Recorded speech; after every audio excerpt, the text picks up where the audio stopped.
An action plan is just a roadmap. This is a roadmap whereby we can take great ideas, big ideas, or policies and transform them into actual, practical, achievable activities. That is what an action plan is.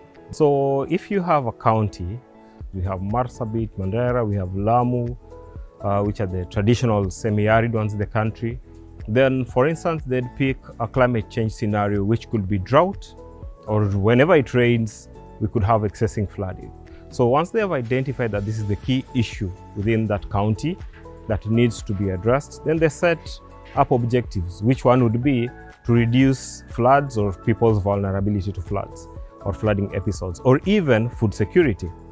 When they have the objectives, then they further break down those objectives, which we have talked about, reduce floods, so into actions. What activities or actions are you going to put in place to actually break down or to actually address this? So they'll come up with a set of activities which they will have to allocate resources to. They will also have to allocate timelines and who is responsible for addressing this. Essentially mapping their stakeholders and assigning them a role in being able to achieve this goal. A good example would be back in Kisumu, probably 10 years ago, the county government of Kisumu embarked on trying to rehabilitate a forest because this forest was a catchment area, this forest was degraded. It's called Koguta Forest.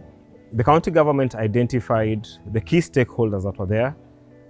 They identified that the key issue with this forest is that the climate systems around the forest communities and the forest areas and the rivers it used to support were kind of drying up.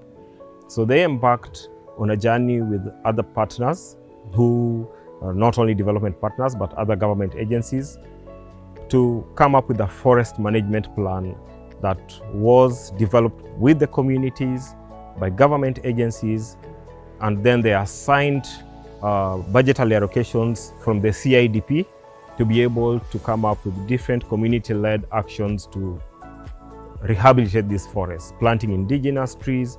And up to now, I think the forest cover in that forest has since increased over the last probably 10 years or 5 years by about 5 to 6%.